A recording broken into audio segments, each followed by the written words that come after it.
네, 우리 인사합니다. 네, 할렐루야 샬롬하고 우리 이정인 자매부터 인사하죠. 그리고 자리에 없는 친구들 위해서도 마음으로 할렐루야 샬롬하고 축복합니다. 할렐루야 샬롬 샬롬 샬롬 샬롬 샬롬 샬롬 샬롬. 하나님 사랑합니다. 여러분 주 안에서 축복하고 사랑합니다.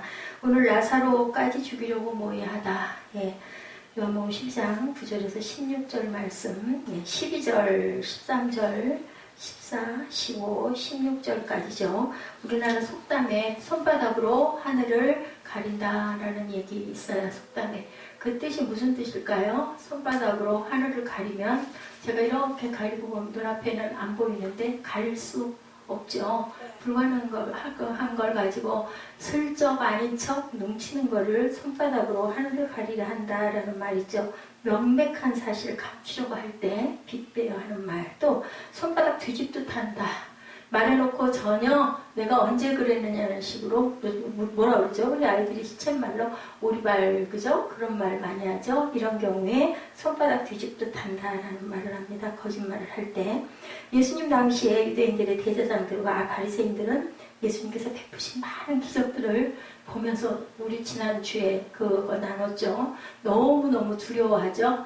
예, 눈을 뜬 거에 중요한 게 아니라 그 눈 뜬 건 아무것도 아니고 이러다가는 우리 땅 뺏기겠다. 예수가 완전히 왕이 되면 우리 땅 어떻게 대제사장들이 그렇게 해서 모의를 해서 이제 예수님을 죽이려고. 예, 저는 참 오늘 이 말씀을 통해서 몰랐던 것도 알고요. 기가 막힌 예수님의 어린 양으로 오셨잖아요. 그런데 사람만 구원하신 게 아니라 양들을 구원했구나 라는 생각이 들어요. 그 많은 양들을 6월절에는요. 사람 한 사람당 양을 한 마리씩 잡아서 죽였대요. 그러면 얼마나 피바다였을까요? 10만 명이면 양이 10만 마리가 죽어야 되는데 예수님은 양도 구원하셨다. 그래서 그날에 그 일을 일으키신 거 아니에요. 6월절날 하루 앞둔 날 나귀 타고 호산나 외치고 지나가시고, 호산나라는 뜻이요. 예, 나를 구원해 주소서라는 뜻을 갖고 있어요. 호산나라는 정확한 뜻은 12장 13절에 보면 호산나 찬송하리로다 주의 이름으로 오시는 이곳 이스라엘의 왕이시하죠. 구하옵나니 이제 구원하소서라는 뜻이 바로 호산나라는 뜻. 시편 118편 25, 6절에 야훼여 구하옵노니 이제 구원하소서. 이게 바로 호산나예요. 야훼여 우리가 구하옵나니 이제 형통하게 하소서. 야훼 이름으로 오는 자가 복이 있으면 누구예요? 예수님이 복이 있으실 것이다. 예수께서 영광을 얻으신 후에 12장 16절에 영광을 얻으신다라는 것, 십자가 사역을 마치시고 장사된 지 3일 만에 하나님 우편에 앉으시는 사실의 영광을 얻으신 거죠. 누가복음 24장 26절에 그리스도가 이런 고난을 받고 자기의 영광에 들어가야 할 것이 아니냐 하시고, 이게 영광이에요. 예수님은 그 목적을 위해서 오셨죠. 쉬운 얘기로 세상에 크리스마스가 다가옵니다마는 살려고 오신 게 아니라 돌아가시려고, 우리에게 재물이 되어 주시려고 오신 거죠. 디모데전서 3장 16절이죠. 그는 육신으로 나타남 받으시고 영으로 의롭다 하심을 받으시고 천사들에게 보이시고 만국에서 전파되시고 세상에서 믿음 받으시고 영광 가운데 올려지셨느니라 라고 증거합니다. 따라서 예수께서는 영광을 얻으신 후에야 생각났더라. 누가? 민중들이 그 얘기하죠. 제자들이 그 얘기를 하죠. 그때까지는 아무도 내가 사흘 만에 살아날 거야 해도 어떻게 그런 일이 있을 수 있나. 근데 보여주신 게 무슨 사건? 나사로 사건을 가지고 보여주신 거예요. 내가 저렇게 살 수 있어. 나흘째 되는 날 가셨잖아요. 돌아가고 사흘도 아니고 나흘째 되는 날. 그럼 정확하게 죽은 건데, 근데 죽은 그 다음에 살린 것은 나도 저렇게 부활할 거야 라는 징표를 보여주신 거죠. 영광을 얻으신 후에야 생각들 하죠. 예수께서 승천하시고 제자들에게 약속하신 성령, 진리의 영을 받은 후에야 모든 일을 깨닫게 되었다. 그러니까 우리도 성령을 받아야 말씀이 마음에 은혜로 들어오고 눈물이 쏟아지고 기도가 감동으로 터지는 사건이 그래서 있는 거죠. 자기의 생명을 사랑하는 자는 잃어버릴 것이요 라고 얘기하죠. 자기의 생명을 사랑하는 자는 잃어버릴 것이요. 12장 25절에 뒤에 나오는데 마태복음 10장 32, 3절에 누구든지 사람 앞에서 나를 신하면 나도 하늘에 계신 내 아버지 앞에서. 그러지 않겠어요? 저분이 우리 아버지야 라고 얘기할 때 그 아버지도 아유 제가 내 아들이야 이렇게 얘기하지. 아빠인데도 아빠 모르는 척하고 외면하고 하면 그 아버지가 저 녀석이 왜 저럴까 얼마나 섭섭하시겠어요. 그냥 쉽게 우리 아버지 어머니 생각하시면 됩니다. 자, 분명히 죽었던 나사로가 살아난 사실도 손바닥으로 하늘을 가리는 시다고 그들이 반응을 한 거예요. 손바닥 뒤집듯이. 그건 아니야. 그럼 이제 누구까지 죽이려고? 나사로까지 죽이려고. 왜냐면 나사로를 보고 예수 믿는 사람들이 많이 늘어나니까. 예, 지금 그런 상황이 있습니다. 9절입니다. 유대인의 큰 무리가 예수께서 여기 계신 줄을 알고 보니 이는 예수만 위함이 아니요 죽은 자 가운데 살리신 나사로도 진짜인가? 어떻게 생겼을까? 우리 같으면 안 그러겠어요? 예, 우리 집에 누군가가 무덤에다 묻었는데 살아났대. 그리고 예수님이 오신대. 그러면 우리도 구경하러 갈 것 같아. 그 사람 멀쩡할까? 어디가 좀 썩은 거 아니야? 제대로야? 제대로 온전하게 사람 모습 그대로야? 이런 게 궁금하지 않겠느냐고요. 종교적 행사가 그렇게 많은데 그들은 방황하고 있어요. 종교 속에 있으면서 아주 그 시절이 굉장히 종교성이 강했던데, 예, 바리새인 유대인들 또 제사장들 엄청 많다고 그랬죠. 제가 지난번에 말씀드렸죠. 예, 그냥 아니다 싶으면 갈아치우니까 종신역을 해야 되는 그런 사역을 가진 사람들인데 마땅치 않으면 왕이 그 분봉왕들이 많았죠. 갈아치우는 거예요. 그러니까 내가 여기에 얼마나 머무를지 1년을 있을지 6개월을 있을지 알 수 없기 때문에 제사장들이 많았다라고 얘기해요. 그러니까 제사장들이 많은 거예요. 전부 다 그래서 그 세력들이 정말 자기들 그 세력을 끌고 가야 되니까 내가 살아남아야 되니까 인 거죠. 쉬운 얘기로 몰아내려고 하죠. 군중들은 이렇게 호기심이 일어나요. 그럴 수 있어요. 우리 같아도 그러겠죠. 예수님께서는 베다니 소재 시몬의 집에 있다는 소식을 듣고 유대인들이 몰려가는 거죠. 보려고 구경하고 싶어서. 예수께서 시몬의 집에 계신다는 말 한마디가 유대인들 호감을 자극시켜. 어떻게 거기에 있어? 나사로도 있대. 예수님도 거기 계시대. 하고 이제 쫓아가는 거죠. 베다니 그 시몬의 집은 뭐 문둥병자였던가 그랬던 걸로 알아요. 이 사복음서에 다 증거가 돼 있죠. 9절 말씀에서 유대인들이 예수께로 몰려든 이유 2가지. 제가 몇 절 하면은 우리 본문이니까 함께 합독해 주시기 바랍니다. 첫째는 예수를 체포하라는 명령이 있었죠. 우리 전주에 잡으려고 한다라고 체포하라고 얘기하죠. 그러니까 체포하면 뭐 포상 있지 않겠어요? 잡아보려고. 또 하나는 궁금한 건 나사로가 진짜 살았어? 구경 좀 해보자. 2가지 호기심이 있었다라는 거죠. 대제사장들과 바리새인들에게 예수를 보는 즉시 체포하라는 명령이 내려졌기 때문에 중요한 것은 예수께서 죽은 나사로를 살리셨다는 소문이 어디에 퍼졌어요? 예루살렘 전체. 안 크잖아요. 이스라엘이 조그맣잖아요. 충청도 정도의 넓이밖에 안 된대요. 근데 이제 그 주변에 있는 나라들, 뭐 페르시아니, 그죠? 이런 나라들이 컸기 때문에 지금 러시아, 그죠? 팔레스타인, 뭐 이런 쪽의 나라들이 많았기 때문에 엄청 덩어리가 큰 것 같지만 이스라엘은 조그만 나라예요. 퍼져 있죠. 유대인들 사이에 죽은 자가 정말 살린 그 사람은 누굴까? 어떻게 죽은 사람이 살았어? 아무래도 보통 사람은 아니야. 본인이 그렇게 외치는데 내가 그러라 하는데 그럴 수도 몰라 이런 생각들이 그냥 민중이 이제 이렇게 막 그죠 요동을 하는 거예요. 그러다 보니까 빨리 이 예수를 잡아 죽여야 되겠다라는 것은 점점 더 커져가고 있다. 죽은 자 가운데 살리신 나사로도 보려 하리로라. 아까 우리 읽은 말씀에 있죠. 죽었던 나사로가 살아나는 장면을 목격한 사람도 있지만 대부분의 사람들은 어때요? 소문만 들었죠. 그 자리에 있는 사람이 몇 명이나 있었겠습니까? 과연 죽은 나사로가 살았다면 그의 얼굴과 몸은 어떨지, 그죠? 저도 궁금해요. 정말 아무 썩지도 않고 정상인지 어디가 이상하게 파여있지는 않은지 궁금했을 거예요. 요즘 같으면 어떻게 방영하겠죠. 방송으로, TV로, 그죠? 인터넷으로. 그때는 그렇지가 않기 때문에 쫓아가야 봤던 시절이죠. 대제사장들과 바리새인들은 무슨 생각을 하고 있었는지 우리 10절, 11절 우리 함께 합독해 봅니다. 대제사장들이 나사로까지 죽이려고 모이하니 나사로를 까닭에 많은 유대인이 가서 예수를 믿음이러라. 대제사장들과 바리새인들은 예수로 골머리를 앓고 있었다라는 거죠. 그래서 그들은 예수를 잡아다 제거하려는 계획을 했는데 이제는 안 되겠다. 씨를 싹 말려버려야 돼. 증거물도 없애버리자. 나사로까지 죽여야 되겠다. 뭐 사람 죽이는 거 이 사람들은 아무것도 아니에요. 살인에는 2가지 유형이 있죠. 죽이려는 의도가 없지만 우발적으로 살인한 경우 이것을 돌발적 살인이라고 합니다. 그리고 우연을 가장한 의도적인 살인인 경우가 그런데 대부분이다. 세상에서 일어나고 있는 어두운 사건들 이면에는 뭐가 있어요? 음모가 있죠. 그래서 죽을 수밖에 없게 만든 다이애네비가 그래서 어떻게 죽었느냐 여러 가지 얘기가 분분. 지금도 정확하게 밝혀지질 않는데 그저 죽었어요. 어쨌든 고속으로 달리다가 그 뒤에는 우리가 알지 못하는 음모들 누구만 아는 하나님만 아는 완전 범죄는 없어요. 우리에게 드러난 건 일부고 그죠? 예, 뒤에는 정확하게 그런 그 음모들이 있다.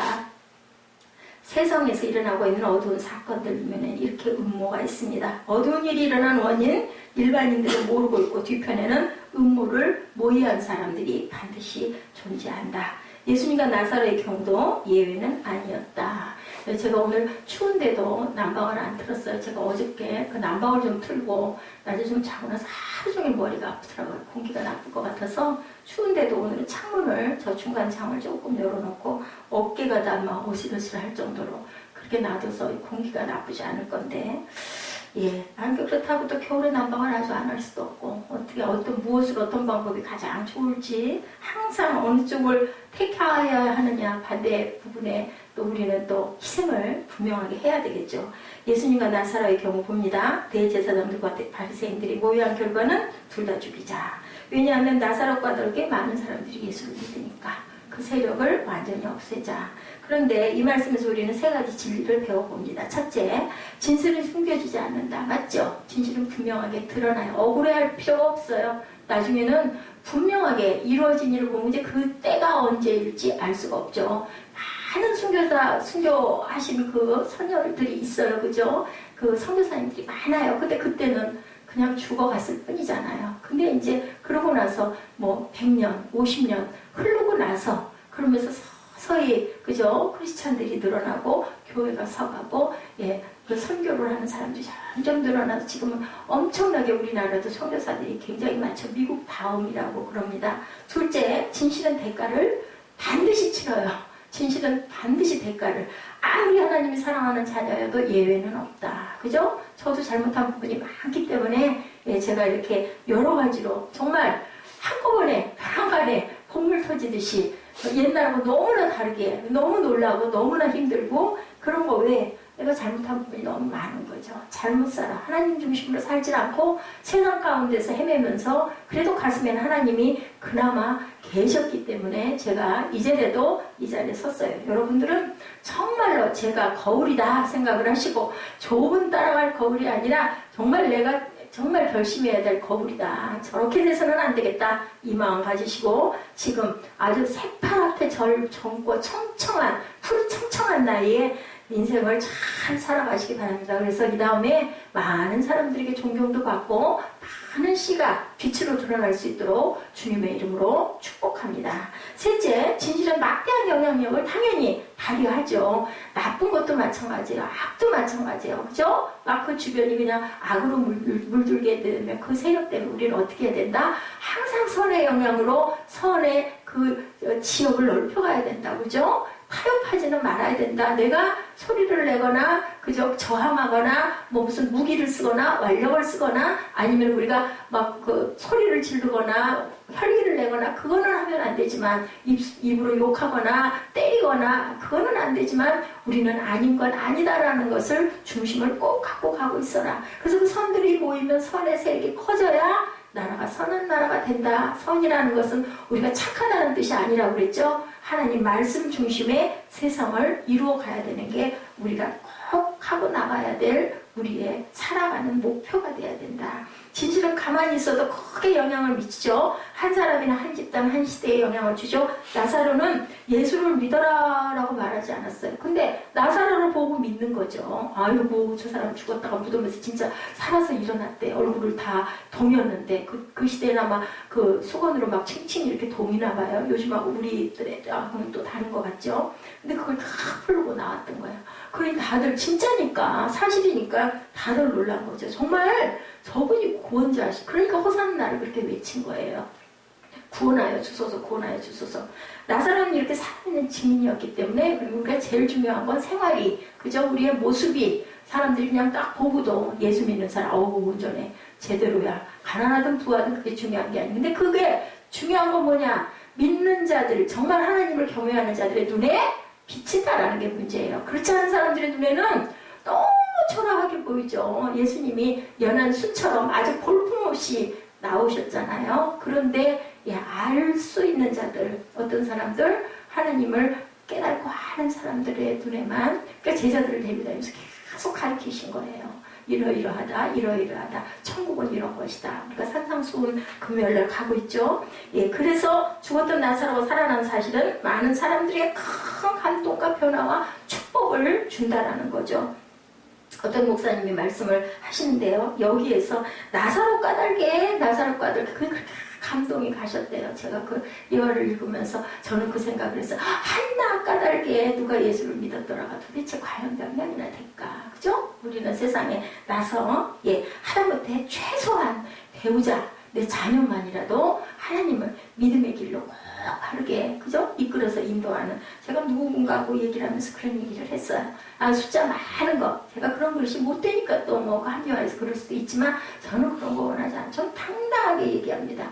한 사람이라도 따라오는 자가 있든 뭐 없어도 어쩔 수 없고 똑같지 않아도 어쩔 수 없고 제 부족한 건 보지 말고 온전한 모습, 그리고 하나님의 은혜가 임하는 어떤 그 말씀 속에서라도 온전하게 세우고 가는 게 그게 내 목표입니다 라고 제가 누군가에게 그런 얘기를 했습니다. 예, 그거죠. 그리고 더더욱 중요한 건요, 달라요. 하나님 말씀을 깊이 묵상을 하지 않으면 말씀을 전할 수가 없기 때문에, 그러면서 내가 내 그 더럽고 추하고 부족하고 정말 악한 내 모습을 보게 되고 회개하게 되고, 그리고 또 깨우치게 되고, 그리고 또 일어나고. 예, 우리 그 권전도사님 전화하셔가지고 우리는 예배로 일어나죠. 맞아요. 그렇게 일어나는 거죠. 그래서 이 나사로 까닭에, 그래서 항상 나로 인해서도 몇 명이나 살아났는가 그 생각을 굉장히 많이 한다라는 그런 얘기를 하더라고요. 예수께서 예루살렘으로 이제 입성하시죠. 십자가의 길, 예루살렘 입성이 이제 그 뒤에 드러나죠. 30년 동안 기록은 없어요. 자랄 때 기록 별로 없죠. 나이가 드시네, 뭐 키가 자라네, 지혜가 자라더라, 성전에서 뭐 이렇게 듣고 있더라, 가르치더라, 없어졌더라, 뭐 그런 얘기 정도 외에는 없는데, 공생의 3년 동안 기록이 성경에 집중적으로 더군다나 사복음서에 나타나 있죠. 여러분들 사복음서가 뭔지 알아요? 마태, 마가, 누가, 요한. 그런데 공간복음 어떤 건 줄 알아요? 마태, 마가, 누가가 공간. 요한복음은 안 들어가요. 사복음서 안에 들어갑니다. 여러분들 보고는 알고 계시기 바랍니다. 사복음서의 핵심은 바로 예수님 그 돌아가신 십자가 사건이 핵심이다. 중심이다. 그 짧은 며칠 동안 3일 만에 부활하신, 그 다음에 뭐 했어요? 40일 동안, 그죠? 제자들과 함께 계시다가 부활하신, 그게 바로 핵심이고 중심입니다. 예수님이 예루살렘으로 입성한다는 소문을 듣고 유대인들이 몰려들기 시작해요. 지금 오늘 거기를 다 여러분들 회상해 보시기 바랍니다. 그들의 손에는 뭐가 종려가지 나무가 들려있고, 근데 중요한 건 호산나 구원하소서 다윗의 자손이 하고 외치고 옷들을 깔고, 근데 예수님은 뭐 했다고요? 조랑말 타고, 그죠? 근데 그 모습 생각해보면 어떻게 보면 좀 우스꽝스럽잖아요. 말도 아니고, 그죠? 말도 아니고 아주 조그만한, 그냥 그것도 나귀도 아니고 뭐를 새끼를 타고, 왜 하필이면 그렇게 하셨을까? 여기에도 의미가 있다라는 겁니다. 12, 13절입니다. 그 이튿날에는 명절에 온 큰 무리가 예수께서 예루살렘으로 오신다함을 듣고 종려나무가지를 가지고 맞으러 나와 외치되 호산나 찬송하리로다 주의 이름으로 오시는 이 곧 이스라엘의 왕이시여 하더라. 왜 그 많은 사람들이 언제 어디서 예수님 오신다는 소리를 듣고 그렇게 모여있는지, 우리 그 동영상 보면 엄청 많은 인파가 모여서 쫙 가운데 길려놓고 쳐다보면서 막 이게 흔들지 않더냐고요. 그거 도대체 누가, 지금처럼 광고를 하지도 않는데, 여기서 우리는 알 수 있는 건 사람들이 얼마나 영적으로 뭔가, 그죠? 뭔가 사건이 터져라, 뭔가 좀 보고 싶다, 갈급함, 갈증들을 엄청나게 느끼고 있는 군중들이라는 걸 우리가 알 수 있습니다. 어느 시대나 대부분의 사람들은 이렇게 영적으로 목마르죠? 부유한 사람이나 가난한 사람이나. 왜냐하면 우리 마음 안에 그런 마음을 하나님이 우리를 만드시면서 심어 넣어 주셨기 때문에, 뭐가 있어서 영이 있기 때문에 그런 거예요. 그래서 우리는 사모하는 마음이 늘, 목마른 마음이 늘 있죠. 그 해가를 위해서 어디를 나가요? 성전을 찾죠. 예배를 드리죠. 찬양을 하죠. 말씀을 묵상하죠. 그건 지금이나 구약이나 똑같습니다. 교회가 무력해져서 영적으로 아무런 대답을 못하기 때문에 사람들은 뭐예요? 와서 은혜를 못 받으니까 졸아요. 그죠? 얼마나 힘들겠어요. 그런데도 왜 와서 앉아 있을까요? 그래도 하나님이 계시대. 나도 좀 뭔가 저런 사람들하고 나도 좀 그래보고 싶어. 이런 거 호기심도, 아니면 뭐 예를 들면 아내한테 남편한테 또 이끌려서 와서 앉아있는 경우. 좋은 건 알겠는데, 그 믿는 게 맞는 건 알겠는데 내게 뭔가 어떤 게 와서 박히질 않으니까 멍하니 앉아있다 보면 다른 생각하지 않으면 좋은다는 거죠. 사람들은 예수님을 믿는 자에게 어떠한 기대감을 갖고 있었을까? 예수를 믿는 자들이 어떻게 해주기를 바라고 있는 거예요. 뭔가 좀 나도 좀 해줘라. 그런데 그게 잘 안 돼. 한편으로는 교회가 많은 부분에서 위기를 겪는 것은 바로 이런 것들을 채워주지 못하다 보니까 뭔가를 바라고 왔는데 하나님께 드리려고 오는 게 아니라 뭔가를 좀 받으러 오죠. 뭘 받으러? 은혜 받으러 온다고 그러죠. 근데 사실은 예배는 하나님께 감사하고 드려야 된다는 거, 드리려고. 그 예배 드린다고 하잖아요. 옛날에 어른들이, 좀 몇십 년 전에 계신 어른들은요, 예배 보러 간다고 그랬어요. 저는 그 말이 참 이상했어요. 저는 어렸을 때부터 왜 예배 보러 간다고 그래? 예배 드리러 간다고 해야지. 그거 누가 가르쳐 준 거 아니에요. 그런 마음이 오더라. 예배 보러 간다라는 건 가보신 내가 좀 뭘 좀 보고 싶다는 거죠. 쉬운 얘기로. 근데 그게 아니라는 거죠. 홍수 때 마실 물이 없는 것과 같이 마찬가지로 아무 일도 일어나지 않으니까 뭔가 좀 받으러, 뭔가 좀 얻어 먹으러 갔다가 에이 아니잖아. 그러다 보면 그냥 뭐하러 내가 그 귀한 시간 벌고 거기서 그러고 앉아있을 일이야? 그러다 보면 교회를 떠나는 사람들도 많은데, 우리는 눈에 보이지 않는 천국을 소유하고 바라고 가는 사람들이죠. 달라야 되겠죠.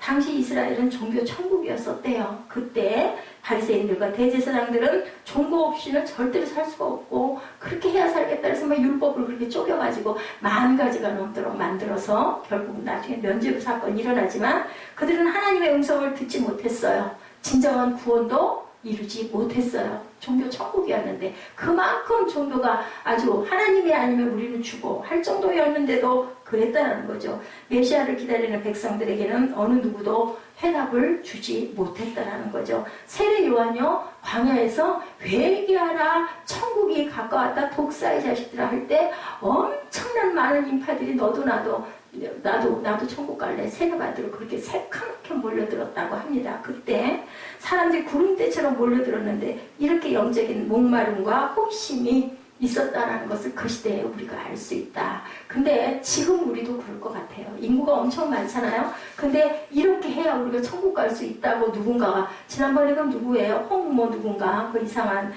그 예언자라고 했던 그 여인, 정말 그거는 아니고 정말 이단인데도 불구하고 막 계좌에다 돈들을 집어넣었잖아요.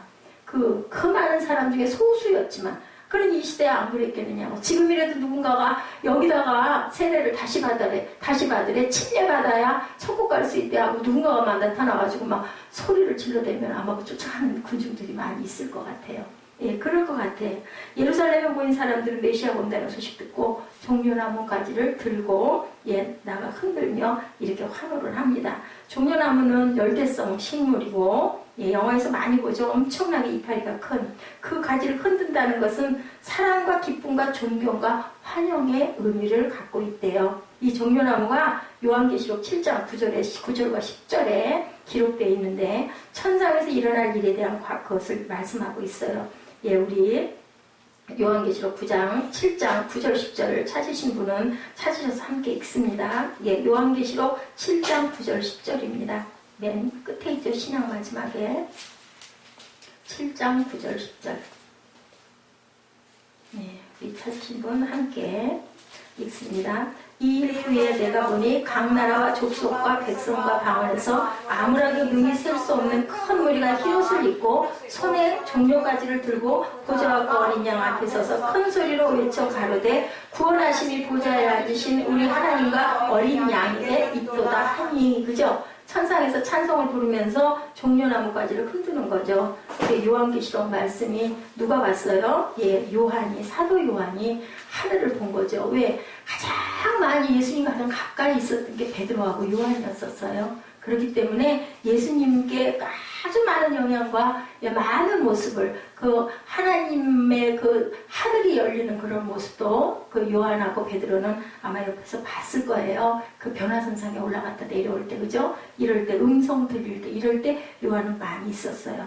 이렇게, 그죠? 그 예수님의 제자도 마찬가지고 요즘 시대에도 당연히 마찬가지예요. 가까이 은혜가 있는 종 옆에 가까이 붙어 있으면 그 종을 닮아가죠. 근데 사람이기 때문에 온전치가 않으니까 온전치 않은 부분을 버리고 완전한 부분을 취해야 된다. 그래서 참 중요하다라는 거죠. 중요한 영향을 끼치는 것이죠. 천국에서 일어나는 모습처럼 예루살렘 서문에서 많은 사람들이 종려나무 가지를 들고 흔들며 지금 여기가 이 성경 구절이 흔들고 있었어요. 그때 나귀를 타신 메시아가 오신 거죠. 실제로 스가랴에 나온 말씀이 그대로 이루어지는 역사가 여기에 나오고 있습니다. 예수께서 백마를 타고 오신다면 보기도 좋을 텐데 어찌하여 나귀 새끼를, 그것도 나귀도 아니고 새끼를 타고 오셨을까? 예수께서 예루살렘으로 입성하실 때 나귀 새끼를 타시고 힘없는 백성들은 뭐예요? 종려나무까지를 흔들고 카펫 대신에 자기들의 옷을 벗어서 거꾸로 깔고 참 초라하기 잊을 데 없는 거예요. 그죠? 대단한 백마를 타고 빵빠레를 울리고 바닥에는 빨간 주다를 좀 깔고 그랬더라면 군합대가 막, 그죠? 그랬으면 얼마나 멋있었을까. 근데 아주 가장 초라한 모습으로 오는 거죠. 히브리어로 호산나 구원하소서라는 뜻으로 오늘 그 우리들 고백한 시편 118편 25절에 나와 있어요. 너무 길어서 제가 21절로 잘랐는데요. 시편 118편 24절, 5절, 6절 제가 이렇게 읽어드릴게 나중에 찾아서 읽어보시기 바랍니다. 이날은 야훼께서 정하신 것이라 이날에 우리가 즐거워하고 기뻐하리로다. 여호와여 구하옵나니 이제 구원하소서. 이게 호산나. 야훼여 우리가 구하옵나니 이제 형통하게 하소서. 여호와의 이름으로 오는 자가 복이 있으며 우리가 야훼의 집에서 너희를 축복하였도다. 야훼는 하나님이시라. 그가 우리에게 빛을 비추셨으니 밧줄로 절기제물을 제단 뿔에 매일지어다. 주는 나의 하나님이시라. 내가 주께 감사하리다. 주는 나의 하나님이시라. 내가 주를 높이리다. 야훼께 감사하라. 그는 선하시며 그의 인자하심이 영원한 이로다. 시편 118편이 바로 호산나 메시아 오실 때 찬양했던 그러한 그 시편이라는 것 여러분들 기억하시기 바랍니다. 더욱 놀라운 것은 예수께서 나귀 새끼를 타고 입성하셨다는 사실이 또 있죠. 14~5절에 예수는 한 어린 나귀를 만나 타시니 이는 기록된 바 시온 따라 두려워 말라. 보라 너희 왕이 나귀 새끼를 타고 오신다 함과 같더라. 예언이 그대로 이루어졌다라는 거죠. 이건 굉장히 좀 소박하면서 한편으로는 좀 우습기도 한, 아니 무슨 하나님의 하나님이라면서 하나님의 아들이라면서 이렇게 하고 올 일이야. 세상의 영웅이란 개선장군 권력자처럼 세상을 호령하는 자가 아니라는 사실이 이렇게 나타나 있다. 우리의 구원자는 뭐해요? 도살장에 끌려가는 소 같고 털 깎으러 가는 양처럼 입이 있는데도 말을 못하고 침묵하셨다. 거기에 흠모할 만한 것도 없고 십자가에서 처절하게 비참하게 죽으신다. 그 이사야 52장에 그렇게 나오죠. 흠모할 만한 모습이 아무것도 없다고 합니다. 근데 성취되신 예언이 나타나 있죠. 우리 12장에 예수께서 나귀 새끼를 타시고 보통 사람들이 환영을 받으며 예루살렘에 입성하는 모습에 세 가지 의미를 봅니다. 첫째, 예수님께서 예루살렘으로 입성하신 것은 그분의 비전과 꿈이었던 십자가의 죽음의 행진이었던 것이에요. 잘 살려고 환영을 받으려고 온 게 아니라, 그죠? 이제는 헬라인들이 다 찾아오죠. 찾아와가지고 정말 예수가 여기 계시냐라는 걸 물을 때 그렇게 왔습니다. 예수님 만나시겠습니까? 하고 물어보니까 거기에는 대답을 안 하시고 이제는 때가 왔다. 뭐냐? 온 세계에 나를 증거하고 전파할 때가 이제 이방의 문이 열렸다라는 거죠. 고넬료 사건 여러분들 아시죠? 베드로가 거절했을 때 하늘에서 그저 바구니가 내려오죠. 아무거나 다 먹어야 된다. 그리고 베드로가 깨닫고 그 다음에는 고넬료가 이방인이잖아요. 그래서 백부장이긴 했지만 그러면서 뭐냐? 온 세상이 하나가 돼야 된다. 뭘로? 예수로, 무엇으로? 구원으로. 그래서 세상이 건짐을 받아야 된다. 예루살렘으로 올라가는 길에 예수께서 제자들 앞에 서서 가시는데 저희가 놀라고 쫓는 자들은 두려워하더라 라고 나타나 있어요. 이에 다시 12제자를 데리시고 자기의 당할 길을 일러 가라사대 보라 우리가 예루살렘에 올라가느니 인자가 대제사장들과 서기관들에게 넘기움에 저희가 죽이기로 결단하고 이방인들에게 넘겨주겠고 미리 말씀하셨어요. 그들은 능욕을 하며 침뱉으며 채찍질하고 죽을 것이니 저는 3일 만에 살아나리라 하시더라. 마가복음 10장 32절에서 34절에 이렇게 정확하게 증거하십니다. 근데 그대로 일어나죠. 예수께서 종려나무가지를 든 사람들을 호산나 환영을 받으며 예루살렘으로 입성하시는 일 제자들에게 이렇게 미리 말씀을 하셨다. 사복음서에 다 나타나 있어요. 예루살렘으로 올라가시는 것이 십자가에 못 박혀 죽으러 가는 길임을 말씀을 하셨다는 거죠. 예루살렘 입성이 십자가의 죽음을 뜻하는 것임을 이미 알고 계셨다. 내가 어떻게 죽어져야 될 걸 아시고 그렇게 땀방울이 뭐가 되도록 핏방울이 얼마나 두렵고 얼마나 무서우셨겠어요. 우리들도 그렇잖아요.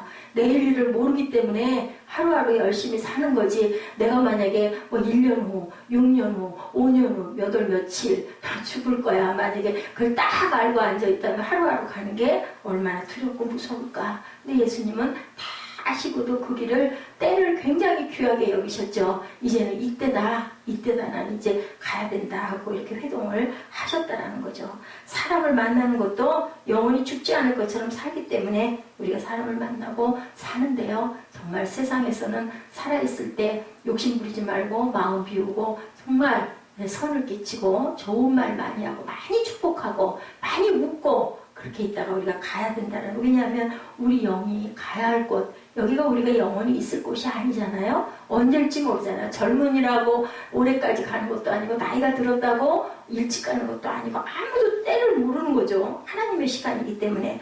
그래서 본인이 십자가에 죽으실 것을 알고 있었고, 두 번째는 예수님의 예루살렘 입성은 성경 말씀에 응합니다. 항상 그 얘기가 나오죠. 예수께서 나귀 새끼를 타시고 종려나무가지로 흔드는 사람들의 환호를 받으며 예루살렘으로 입성하시는 것은 우연한 일이 아니었다. 스가랴 9장 9절이죠. 예언된 일 시온에 따라 크게 기뻐할지어다. 예루살렘에 따라 즐거이 부를지어다. 보라, 내 왕이 내게 임하나니 그는 공의로우며 구원을 베풀며 겸손하여서 나귀를 타나니 나귀의 작은 것 곧 새끼 나귀니라. 스가랴가 예언한 그 내용이에요. 언제? 700년 전에. 그 일이 예수로 인하여 이루어지죠. 이것은 메시아에 대한 예언이었습니다.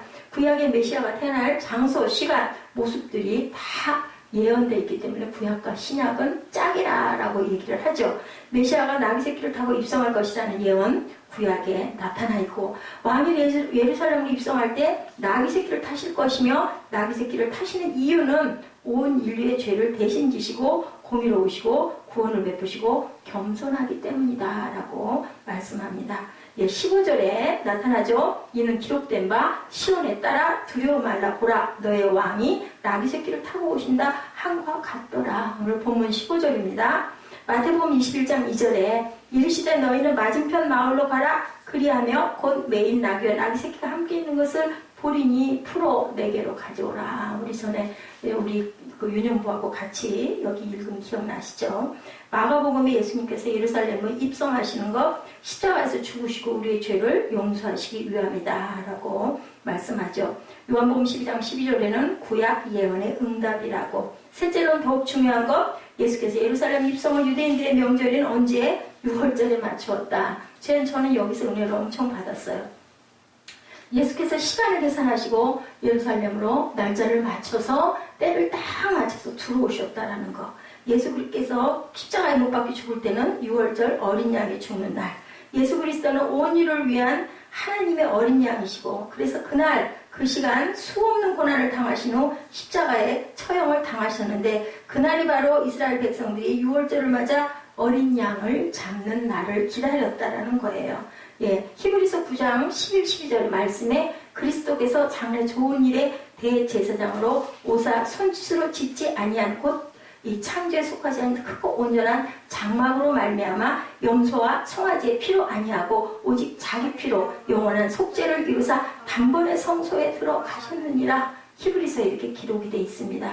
역사가 요세푸스는 어린 양이 죽은 숫자가 추론의 당시 인구가 25만 6천 명이었다고 그래요. 아까 말씀드렸죠? 양 한 마리에 한 명. 저는 그걸 그렇게까지 몰랐어요. 근데 그 부분의 주석을 보고 엄청 놀랐어요. 어머 세상에 1년에 맨날 그죠? 26만 마리의 양 그것뿐이에요. 시시때때로 제사 드릴 때마다 양 잡았잖아요. 소 잡았잖아요. 얼마나 많은 짐승들이 피를 흘렸을까. 저는 너무 불쌍하다. 그리고 제사장들은 얼마나 힘들었을까. 그 피바다를 그죠? 늘 그 내장을 훑고 그죠? 각을 뜨고 그죠? 불에다 번제를 드리고 정말 힘들었겠다는 생각이 들었어요. 근데 그것은 그냥 단번에 어린 양으로 자신의 피로 그저 사시려고 예수님이 양도 살린 거예요. 양도 그날 그 양들을 죽이지 않기 위해서 6월절에 25만 6천 마리의 어린 양이 죽임을 당했다는 결론. 그죠? 그게 25만 명이든 30만 명이든 뭐 20만 명이든 그게 중요하겠어요? 예, 그 어린 양으로 오신 그 양이신 예수님이 양의 목자이신 예수님이 양들도 살리셨구나. 물론 사람 살리는 게 더 귀하지만 저는 이 부분이 그렇게 엄청나게 깨달음이 왔습니다. 어린 양의 피가 어땠을까요? 강물같이 예루살렘 피바다를 이뤘을 것 같아요. 그죠? 크지도 않은 나라에 그 많은 양들이 죽을 때 그리고 죽고 그 피를 이룬 것이 예수님이 오셨을 때 또 어떻게 해요? 헤로담이 2살짜리 아래 애들 다 죽여라 해가지고 다 강에다 던지기. 그것도 피바다였지 않았을까? 정말 피로 오시고 피로 구원하시고 피로 우리를 살리셨다라는 거죠.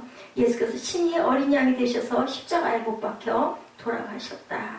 이사야 53장 5절 말씀입니다. 그가 찔림은 우리의 허물을 인하며 그가 상함은 우리의 죄악을 인함이라. 그가 징계를 받음으로 우리가 평안을 누리고 그가 채찍에 맞음으로 우리가 나음을 입었도다. 이것이 어린 양이신 예수 그리스도께서 우리에게 오셔가지고 아까 말씀드린 대로 엄청난 선물을 나를 너에게 줄게. 내가 선물이야 내가. 예, 그렇게 오신 거죠. 우리 사랑하는 사람들에게는 뭐가 선물이에요? 서로가 선물 아닙니까? 이런 것처럼 예수님께서 우리에게 나 가져나. 내가 너에게 영원히 너랑 같이 있을게. 너는 겁내지 마. 두려워하지 마. 놀라지 마. 나를 네 안에 모시고 있으면 내가 죽었다 살아난 것처럼 너희도 어떤 상황에서든지 죽지 않고 다시 살 거야. 이렇게 지금도 여러분들에게 저에게 말씀하고 계신 예수님이라는 거.